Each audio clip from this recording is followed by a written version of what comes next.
Hola a todos y bienvenidos a otra video lección de PrepMe. En este video vamos a concluir el tema de vasculitis introducido y tratado en el video anterior. Así que en esta lección vamos a cubrir las vasculitis de mediano y gran calibre, además de otras vasculitis. Comenzamos con las vasculitis de mediano calibre. Este grupo incluye aquellas vasculitis con afectación de vasos de mediano tamaño, concretamente la poliarteritis nodosa y la enfermedad de Kawasaki. Por poliarteritis nodosa entendemos una arteritis necrotizante de las arterias de mediano y pequeño calibre, sin glomerulonefritis y afectación de vasos de pequeño calibre. No está asociado a anticuerpos anticitoplasma de neutrófilos, o sea, no está asociado a ANCA. La epidemiología es de 1 a entre 200.000 habitantes y 1 entre 13.000 casos en zonas endémicas del virus hepatitis B. También la edad es de 40 a 60 años y la relación entre hombres y mujeres es 2,5 a 1. La etiología es desconocida y la patogenia es una reactividad anormal de los antígenos virales, pero eso es una posibilidad, ¿ok?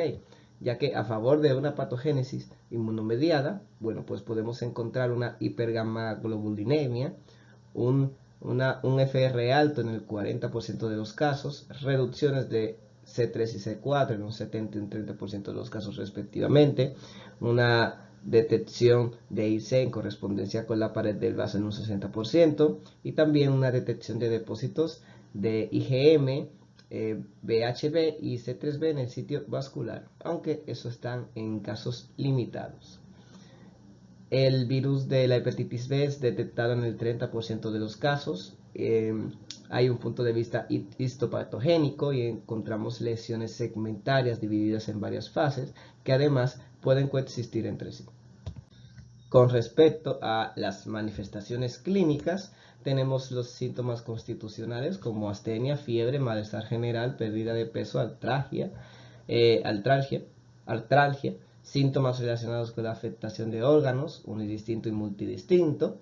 El riñón está afectado en el 70% de los casos por isquemia glomerular, secundaria a una oclusión de las arterias arqueadas, posibles aneurismas. En el 30% de los casos encontramos glomerulonefritis proliferativa extracapilar, signos clínicos y hematoquímicos de insuficiencia renal y hipertensión renal, incluidas las malignas con un daño cerebral. También está el sistema cardiovascular, que encontramos una enfermedad cardíaca hipertensiva y a menudo isquemias múltiples.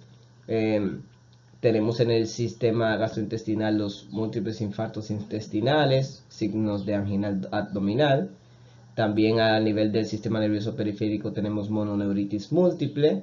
Del sistema nervioso central, lesiones de hipertensión severa con los siguientes signos clínicos: dolor de cabeza, confusión y hemiparesia, paresia de nervios craneales. También en el fondo tenemos, o sea, en el ojo, una retinopatía hipertensiva, vasculitis de arteria oftálmica. En la piel tenemos lívido reticularis, tenemos erupción polimórfica y bueno, a lo largo de los vasos tenemos una hemorragia cutánea grave. Generalmente los nódulos móviles pueden aparecer en cualquier momento. En el sistema respiratorio no tiene síntomas. En el músculo esquelético tiene una mialgia, artritis, artralgia. Y en el genitourinario un dolor testicular y ovárico y epididimario. Con respecto a las pruebas de laboratorio, hay un aumento de los índices de inflamación, leucocitosis neutrofílica, también anemia. Hay una reducción de C3 y C4, electroforesis sérica da una hipergamaglobulinemia policlonal. También hay un análisis de orina con un recuento de ADIS y examen microscópico de sedimento urinario. Para el diagnóstico se requiere una biopsia de los tejidos involucrados, que son lugares de toma de muestra como los nódulos subcutáneos, testículos, músculos inflamados, etc. En la ausencia de un tejido accesible para la biopsia, tenemos la arteriografía, la imagen vascular, unos microaneurismas de arterias de pequeño y mediano calibre en las regiones renal y visceral. Y tenemos entonces los criterios de clasificación de la poliarteritis nodosa 1994 de la ACR. Entonces tienen que cumplirse 3 de los 10 criterios mencionados a continuación: pérdida de peso de al menos 4 kilogramos, el lívido reticularis, dolor testicular espontáneo o dolor a la palpación, mialgia, astenia o dolor a palpación en las piernas, mono o polineuropatía, presión arterial diastólica mayor a 90 milímetros de mercurio, niveles elevados de nitrógeno úrico en sangre y o creatinina, hepatitis B, anomalías arteriográficas. Entonces tenemos el pronóstico de la PAN en ausencia de tratamiento y es muy malo. La supervivencia a 5 años es del 10 al 20% y las principales causas de muerte son las complicaciones gastrointestinales, un infarto intestinal, perforación o complicaciones cardiovasculares como el IAM, o sea, el accidente cerebrovascular, y también las arterias renales a menudo resultan en hipertensión intratable, lo que empeora aún más la morbilidad y la mortalidad a largo plazo en esta patología.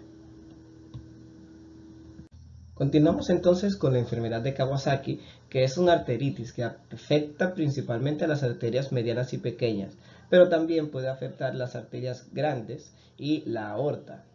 La enfermedad ocurre típicamente en niños y el síndrome de ganglios linfáticos mucocutáneos también. También pueden estar involucradas las arterias coronarias. También se ha registrado un número limitado de casos en adultos. La vasculitis es necrotizante, es sistémica, como ya acabamos de decir, y es básicamente que afecta las arterias de mediano calibre en la infancia. Está conocido como síndrome de ganglios linfáticos mucocutáneos. Tiene una prevalencia variable de 8 a 80 cada 100.000 niños menores de 5 años. Tiene un nivel socioeconómico medio alto. También la etiología es presuntamente asociada con diversos agentes microbianos como el parvovirus B19 o el virus de sarampión o la rickettsia, Pseudomonas aeruginosa, Streptococcus beta-hemolíticos, Staphylococcus aureus. También la patogenia tiene que ver con la activación de células T, B, fagocíticas por superantígenos o por algún choque térmico. También tenemos fases clínicas, con una fase mucolítica, con hiperemia de las mucosas, linfadenopatía, fiebre, anorexia, descamación de la piel. También es complicado por las manifestaciones cardiovasculares, que tiene valvulopatías, aneurismas y enfermedad de las arterias coronarias.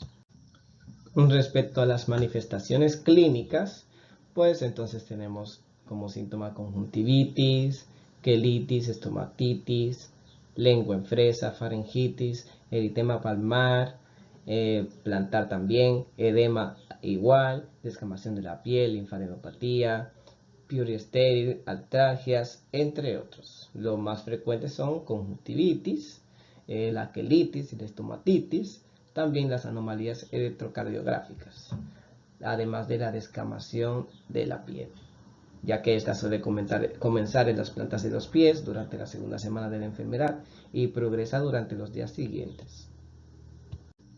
El diagnóstico de la enfermedad de Kawasaki debe considerarse en niños con fiebre que dura 5 o más días y con al menos 4 de los 5 criterios enumerados a continuación: hiperemia conjuntival vulvar bilateral no exudativa, manifestaciones orofaringeas como lengua de frambuesa, eritema faringio, labios eritematosos fisurados.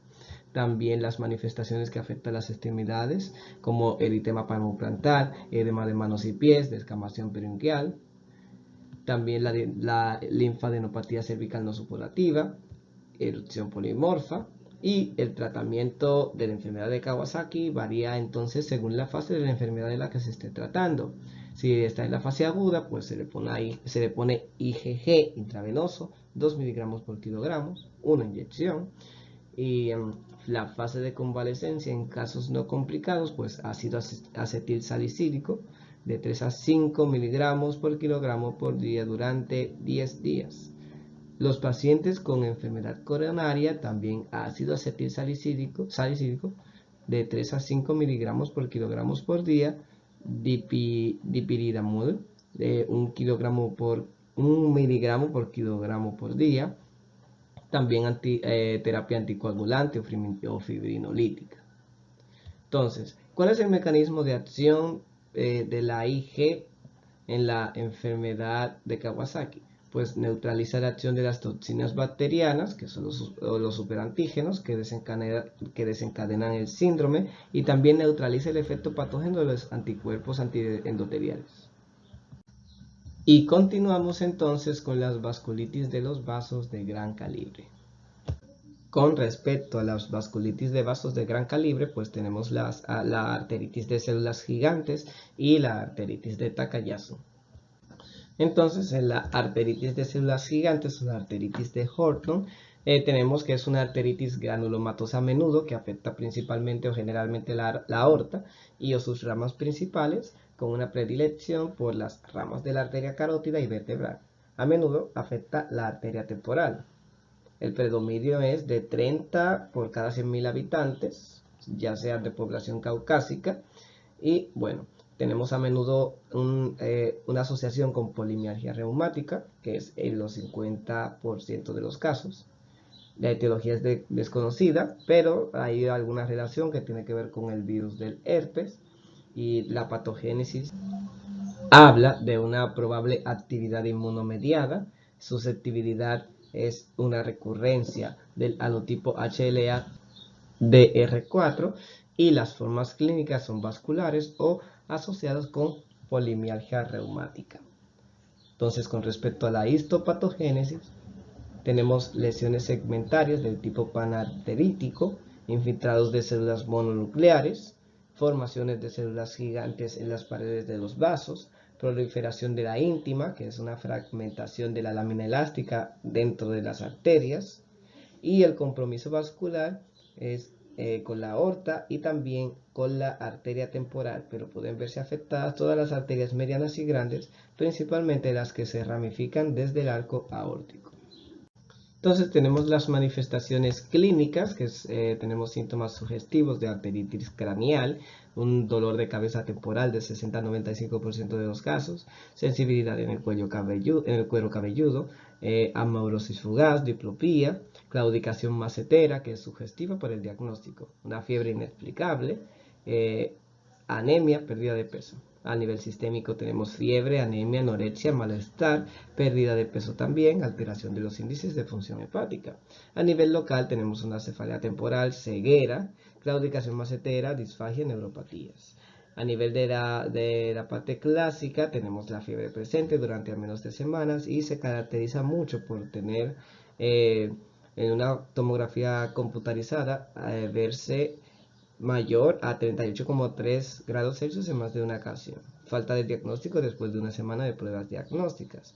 La arteritis de células gigantes es una de las causas más frecuentes de esta fiebre clásica sin causa aparente, una fiebre inexplicable, con febrícula, fiebre continua, fiebre remitente y fiebre séptica. Entonces, en el diagnóstico tenemos la parte clínica, la biopsia de las lesiones segmentarias y el ecodoppler con el signo de halo de la tormenta y posiblemente una arteriografía. El diagnóstico de arteritis de células gigantes debe considerarse en un paciente mayor de 50 años que presente uno o más de los siguientes signos o síntomas, particularmente en el caso de la PCR o BCG elevada. Entonces, un inicio de dolor de cabeza, diversificación del dolor de cabeza persistente, alteraciones visuales como la pérdida visual permanente transitoria monoocular, claudicación mandibular, fiebre inexplicable u otros síntomas y signos constitucionales, signos y síntomas de anomalías vasculares y un diagnóstico actual o preliminar de polimialgia reumática. ¿Okay?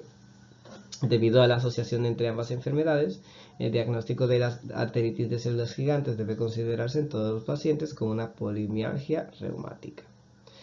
Otras pruebas de laboratorio que pueden servir son la anemia y el aumento de los índices de colestasis, como la fosfatasa alcalina y el GGT. Dentro de los criterios de clasificación, pues tenemos 3 criterios con una sensibilidad del 93,5% y una especificidad del 91,2%. La edad de inicio a los 50 años es un criterio mayor de 50. Dolor de cabeza, anormalidad de la arteria temporal, niveles altos de BCG o de PCR. También hallazgos patológicos de biopsia en la biopsia arterial. Y esto es importante porque la biopsia debe mostrarse un cuadro de vasculitis con una infiltración predominante de células mononucleares o un granuloma con células gigantes multinucleares. Entonces los subgrupos son inicio a mayores de 50 años con un dolor a la palpación y pulsatividad reducida. También inicio mayor a los 50 años con biopsia positiva y un inicio a mayores de 50 años o igual con claudicación. No podemos diagnosticar la arteritis de células gigantes si tenemos una vasculitis con arterias temporales normales o una biopsia negativa o una ausencia de dolor de cabeza o sin claudicación. También una vasculitis con edad de inicio menor de 50 años, claudicación también, pero con arterias temporales normales y biopsia inespecífica o ausencia de cefalea. También una vasculitis con edad de inicio menor de 50 años, con arterias temporales normales y biopsia específica. Y los pacientes diagnosticados de la arteritis de células gigantes se recomienda encarecidamente el uso del diagnóstico por imágenes, ya sea angiografía de resonancia magnética o una angiografía por tomografía computarizada y o ultrasonido para la evaluación de los daños estructurales como estenosis, oclusión, dilatación vascular, formación de aneurismas, como parte integral del seguimiento clínico. Entonces, la terapia inicial implica una terapia con esteroides de 40 a 60 miligramos de prednisona con un declaje progresivo en función de la disminución de las dosis de inflamación, reduciendo la dosis diaria en 5 miligramos cada semana hasta reducir la dosis diaria en 20 miligramos, luego 2,5 cada 2 semanas. La dosis objetivo después de 6 meses es de 7,5 a 15 miligramos y el tratamiento dura de 1 a 2 años. También se hace terapias adicionales con FAIN, que es tocilizumab o metrotexato. Entonces tenemos la arteritis de Takayasu, que es una vasculitis de los grandes vasos, porque se trata principalmente la aorta y sus ramas principales. También comparte algunas características de la arteritis temporal de células gigantes y los pacientes pueden inicialmente presentar síntomas constitucionales, pero posteriormente desarrolla síntomas asociados al daño vascular. El predominio es de 0,3 cada 100.000 habitantes. Sujetos femeninos 86%. Es desconocida la etiología, la patogénesis es una probable reacción autoinmune a un antígeno exógeno desconocido. Se puede hablar del virus del herpes, pero no se sabe bien. Tiene una susceptibilidad al halotipo HDA B52 y B39.2. Las formas clínicas: clásico con prevalencia de síntomas sistémicos y fulminante con complicaciones vasculares graves. Con respecto a la histopatogénesis, tenemos un infiltrado linfomonocítico con granulomas y raramente son las células gigantes. También tenemos lesiones en la aorta y en los troncos supraaórticos. La afectación vascular es típica de la arteria subclavia, aproximadamente en el 90% de los casos. Con respecto a las manifestaciones clínicas, tenemos una parte constitucional, que tenemos fiebre, tenemos pérdida de peso, tenemos malestar general, tenemos anemia, tenemos mialgia, artralgia y artritis. Entonces tenemos también algunas manifestaciones vasculares, como debe ser, ¿verdad? Porque es una arteritis. Tenemos una sensibilidad de las arterias involucradas, soplos, claudicación, Tenemos ausencia de la reducción de pulsos, hipertensión, estenosis, aneurismas a nivel neurológico. Entonces tenemos dolores de cabeza, mareos, aturdimiento, alteraciones o pérdida de la visión, convulsiones generalizadas, ataques isquémicos transitorios. A nivel cardíaco tenemos una insuficiencia aórtica, insuficiencia cardíaca congestiva, angina, infarto de miocardio, arritmias, pericarditis. A nivel pulmonar tenemos una hemotisis, tos, disnea, pleuresía. Las complicaciones ya están relacionadas con las zonas vasculares afectadas. Y tenemos el diagnóstico de TAC, que rara vez se realiza histológicamente, ya que la biopsia de arterias más grandes es claramente poco práctica por obvias razones. Se hace una angiografía por tomografía computarizada, una angiografía por resonancia magnética o una ecografía Doppler color de los vasos afectados. Y bueno, una biopsia. Y aquí entonces podemos ver las imágenes de la angiografía por resonancia magnética o por tomografía computarizada. Vemos en la imagen 17 de la derecha una tomografía computarizada de aorta torácica descendente, y estos hallazgos sugieren un proceso de inflamación activo. Tenemos entonces en la parte izquierda una aortografía, y aquí tenemos una enfermedad de Takayasu en un adolescente y muestra un estrechamiento tubular en el istmo de la aorta, donde está la flecha. El uso de la ecografía Doppler está más indicado en el seguimiento cuando sea posible para seguir el curso de la enfermedad. Sin embargo, la prueba en cuestión no puede llegar a los vasos más profundos. Con respecto a los criterios de clasificación, pues tenemos la edad de inicio, que es menor de 40 años, claudicación de las extremidades, y con esto me detengo aquí para definir que es una aparición y un empeoramiento de la fatiga muscular de una o más extremidades durante la actividad física, especialmente las extremidades superiores. Tenemos una pulsatilidad reducida de las arterias braquiales. Tenemos una diferencia de presión de más de 10 milímetros de mercurio en la diferencia de brazos. Tiene también soplos a nivel de la arteria subclavia y la aorta. Y tenemos alteraciones arteriográficas, que son estrechamientos u oclusiones, como habíamos visto en la imagen anterior. También estos criterios de clasificación tienen que cumplirse al menos 3 para diagnosticar la arteritis de Takayasu. Entonces, para resumir, aquí tenemos los síntomas constitucionales de la arteritis de células gigantes y la arteritis de Takayasu. Así que tírenle una foto a esa imagen, pausen el video. Es bueno que anoten para que así aprendan las cosas muchísimo mejor. Pero esta tabla es bastante útil.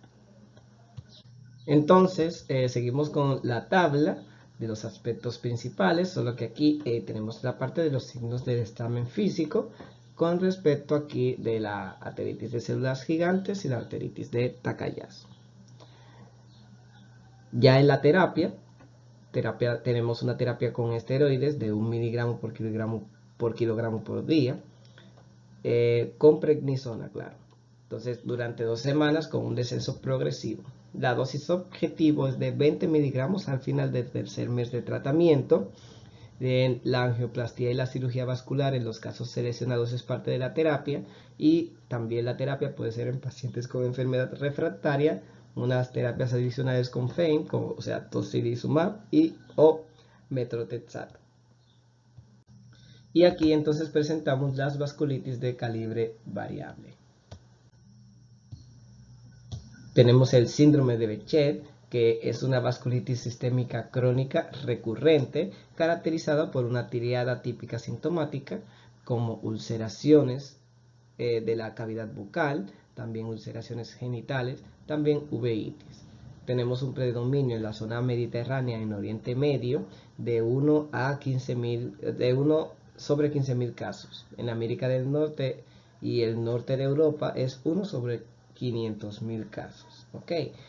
La edad es básicamente de 20 a 40 años y tenemos el mismo predominio en sexo masculino y en sexo femenino. La etiología es desconocida, pero tenemos una patogénesis de probable reacción autoinmune a un antígeno exógeno desconocido. Tenemos una susceptibilidad de HLA-B51 en Europa, 52 Israel, 57 Reino Unido. Y Medio Oriente, el número que ustedes ven ahí. La clínica es variable, pero tenemos una histología de acumulación de células mononucleares y queratinocitos alrededor de los vasos que se extienden hasta la dermis profunda. Por su alta sensibilidad y positividad se considera uno de los criterios diagnósticos internacionales de Bechet. Y aquí entonces tenemos las características clínicas que los vamos a dividir en diferentes sistemas. A nivel ocular tenemos la conjuntivitis hemorrágica, tenemos sinequias múltiples, tenemos uveitis anterior, atrofia óptica, nuevos vasos peripapilares.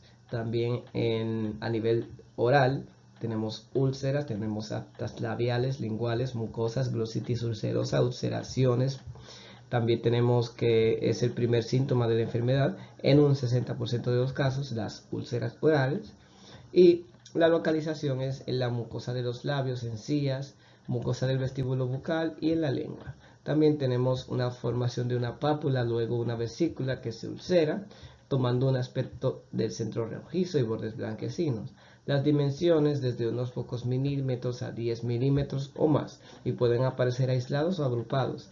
Tenemos entonces también las úlceras genitales, que las ubicaciones son en el escroto, pene y zona perianal en humanos, o sea en hombres, perdón, y vulva y vagina en la mujer. De mayor tamaño también y son más profundas y dolorosas. Rara vez presentan manifestaciones iniciales de la enfermedad. Entonces, otros eventos, o sea, otras también afectaciones, tenemos artritis, lesiones en la piel, riñón, corazón y pulmón afectaciones e implicación del sistema nervioso central. Características clínicas. Tenemos una arteritis también en el 40-60% de los casos con una afectación articular durante la enfermedad de Bechet. También tenemos una arteritis periférica no erosiva que afecta a los miembros inferiores y que puede ser monoarticular, oligoarticular o poliarticular. Tenemos sacroleitis en el 30% de los casos, espondilitis anquilosante en el 10% y posible presencia del HLA-B27. En la piel tenemos una pseudofoliculitis, un eritema nudoso, que, bueno, esta es una dermatitis que se asemeja a la foliculitis, ya que tiene una inflamación del folículo piloso y a menudo es recurrente. Se presenta mucho en la cara, espalda, pecho, pero también se presenta en las extremidades. Tenemos el eritema nudoso, que es más frecuente en mujeres, y también tenemos pápulas, erupciones maculares e incluso lesiones necrotizantes. Y de patergia tenemos hiperactividad inespecífica tras inyección intradérmica realizada con una aguja estéril. A nivel del sistema nervioso central, del 3 al 10% de los casos, tenemos definido como neuro-Bechet y tiene signos de trastornos piramidales como una parálisis, una clonía, trastornos del lenguaje, trastornos relacionados con la afectación del pedúnculo cerebral. También tenemos trastornos motores que son más frecuentes que los sensitivos. Tenemos paresias, crisis epilépticas, confusión mental, alteraciones de la sensibilidad, síndromes de mareos, alteraciones de la vigilancia, distimia y trastornos de los esfínteres. Con respecto a las características clínicas, pues tenemos una afectación vascular y las lesiones más frecuentes se caracterizan por una oclusión arterial, aneurismas arteriales con hemorragias por rotura, oclusión venosa, venas varicosas. Más raramente también se han informado los siguientes, que son trombosis venosa profunda, también aneurismas venosos, tromboflebitis superficial, trombosis arterovenosa profunda y las manifestaciones vasculares venosas son más frecuentes que las arteriales. Se han documentado en casi todos los distritos vasculares. Tenemos una afectación renal con hematuria y proteinuria y están relacionadas con una glomerulonefritis que pueden estar presentes hasta en un 10% de los casos. Tenemos una afectación pulmonar secundaria a una vasculitis en los vasos pulmonares. Tenemos una vasculitis pulmonar que puede complicarse con hipertensión pulmonar del corazón derecho y los síntomas de dificultad respiratoria, dolor torácico y edema periférico. Se han notificado aneurismas pulmonares únicos o múltiples y la embolia pulmonar es rara. La afectación cardíaca incluye manifestaciones isquémicas relacionadas con la arteritis coronaria, arritmias, pero también endocarditis, miocarditis, pericarditis y problemas valvulares. No está claro si esta enfermedad puede causar una aterosclerosis acelerada, y la afectación gastrointestinal puede manifestarse con una vasculitis intestinal con posibles ulceraciones en todas las partes del intestino y con posibilidad de diarrea con sangre y perforación intestinal. Las manifestaciones gastrointestinales varían en frecuencia según la zona geográfica afectada. El agrandamiento de los ganglios linfáticos también pueden estar presentes acompañados de signos sistémicos como el cansancio, malestar general y fiebre. En los criterios de diagnóstico tenemos las úlceras aftosas recurrentes con al menos 3 episodios en los últimos 12 meses y 2 o más de los siguientes criterios, que son lesiones genitales, lesiones oculares, lesiones cutáneas y el test de Patergia positivo. Ya cada una de estas lesiones las habíamos mencionado también anteriormente. Tiene que tener 2 o más de los siguientes criterios y las úlceras aftosas frecuentes con al menos 3 episodios en los últimos 12 meses. Y bueno, también tenemos la terapia, que tenemos un enfoque general en la misma debido a la heterogeneidad clínica del síndrome y al curso impredecible de la enfermedad, y el tratamiento es diferente para cada paciente de manera individual, teniendo en cuenta la gravedad de los síntomas, la afectación de órganos, junto con el sexo, la edad del paciente, ya que los hombres jóvenes tienden a un curso más severo y complicado que las mujeres y los pacientes mayores en general. La elección del tratamiento de la enfermedad activa viene dictada por la manifestación predominante de la enfermedad. También tenemos lesiones genitales aisladas, con tratamiento de esteroides tópicos, prevención de úlceras recurrentes, artritis y lesiones cutáneas. Tenemos la colchicina de 1 a 2 miligramos por día, apremilast, que es un inhibidor de la PDE4. En caso de ineficacia terapéutica tenemos la azathioprina, inhibidores del TNF-alfa y ciclosporina. La uveitis anterior, terapia con esteroides tópicos, y la posterior con corticoides más inmunosupresores. La gastrointestinal, entonces tenemos corticoides y tenemos los inmunosupresores. Y en el riñón, pues colchicina de 1 a 1,2 miligramos por día. Tenemos el síndrome de Cogan, que es un trastorno inflamatorio crónico que afecta con mayor frecuencia a los adultos jóvenes. Los hitos clínicos son la queratitis intersticial y la disfunción. También existen asociaciones entre el sistema cardiovascular y la vasculitis sistémica, así como a la aortitis.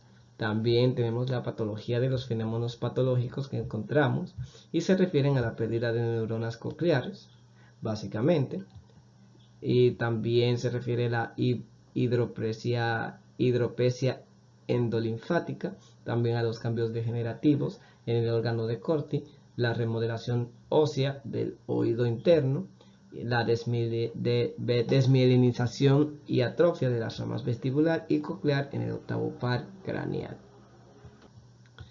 Entonces, el examen histopatológico del tejido corneal es realizado en pacientes con queratitis intersticial y revela infiltración de linfocitos y células plasmáticas con las capas más profundas. Con respecto a la patogénesis, pues tenemos los mecanismos en las manifestaciones oculares y del oído interno en el síndrome. También alguna evidencia indica que la enfermedad es el resultado de mecanismos autoinmunes contra las células del oído interno. Algunos pacientes presentan reactividad contra antígenos expresados en el oído interno. Estos antígenos comparten una homología de secuencia con el antígeno monogénico, la laminina, y la proteína tirosina reforzada con una densidad celular. Con respecto a la epidemiología, la máxima incidencia del síndrome de Cogan se produce en la tercera década de la vida en 2 de las 3 series más grandes, y la edad promedio de aparición es de 22 años. ya de 5 a 63 años es frecuente, pero la aparición más frecuente es en 22 o por aproximadamente la década de los 20 años de edad. Y el síndrome de Cogan puede ocurrir en niños y adultos mayores, no hay diferencia. Con respecto al diagnóstico, tenemos ese diagnóstico de síndrome de Cogan que se basa en la presencia de una patología ocular característica inflamatoria y una disfunción vestibular. Los términos de modificación son utilizados anteriormente y han sido abandonados porque esta distinción ya no parece producir eso. En el diagnóstico diferencial incluye diferentes condiciones que causan manifestaciones oculares y auditivas similares, como la sarcoidosis o la poliarteritis nodosa, la granulomatosis con poliangelitis y la artritis reumatoide. La aparición de uveitis en particular. En el síndrome de Behçet, la enfermedad de Crohn, la sarcoidosis o la enfermedad de Lyme. Y otra posibilidad de diagnóstico son las causas infecciosas de la queratitis intersticial, como la sífilis.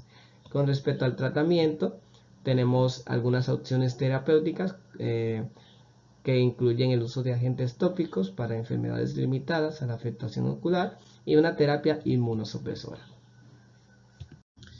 Tenemos entonces la tromboangitis obliterante, que también es llamada enfermedad de Berger. Es una enfermedad no aterosclerótica segmentaria inflamatoria que afecta con mayor frecuencia las arterias y venas de tamaño pequeño a mediano en las extremidades. Y esta se caracteriza por un trombo oclusivo altamente celular. Los pacientes son jóvenes fumadores y estos presentan isquemia de extremidad distal, úlceras isquémicas en los dedos, gangrena en los dedos también. Y la enfermedad es fuertemente asociada con el uso de productos de tabaco y dejar de fumar es importante para reducir el riesgo de la amputación.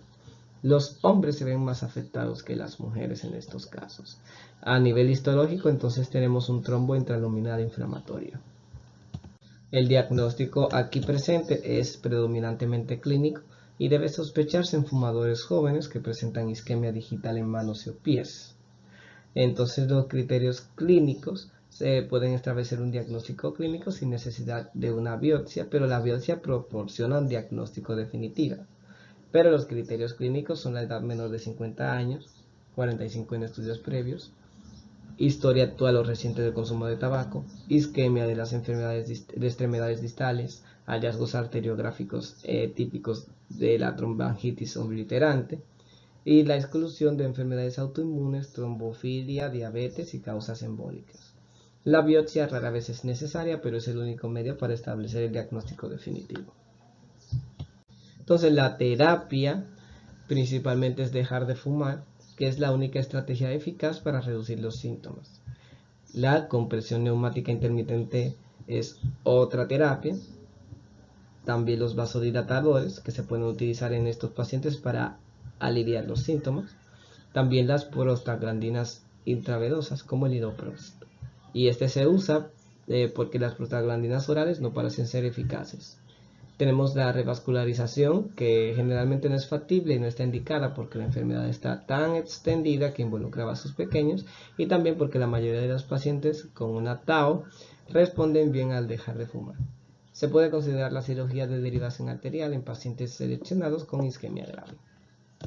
Y por último, un mensaje de llevar a casa, y es que básicamente la presencia de vasculitis debe considerarse en pacientes que presenten síntomas sistémicos o constitucionales en combinación o evidencia con la difusión orgánica y o múltiple. El diagnóstico se basa en el daño de los órganos, tamaño de los vasos afectados, características histopatológicas. Se debe incluir una historia médica detallada, exposición a enfermedades infecciosas y síntomas. Las pruebas de laboratorio adicionales son importantes dependiendo del diagnóstico, sospecha y resultados clínicos. Y los pacientes con esta enfermedad con alguna enfermedad no vasculítica pueden presentar síntomas y hallazgos que imitan diversas vasculitis, por eso es bueno tener un buen diagnóstico diferencial con las enfermedades reumáticas sistémicas, como el lupus, las reacciones a medicamentos y los procesos vasoclusivos. También les recordamos que pueden responder los cuestionarios relacionados con el tema en nuestro sitio web y en las aplicaciones para Android y iOS en la sección de PrepMir Tube. Y usted encontrará una serie de cuestionarios basados específicamente de lo que se ha tratado. Así que muchas gracias por su atención. La lección de video de PrepMir termina aquí, pero ya nos veremos en la próxima.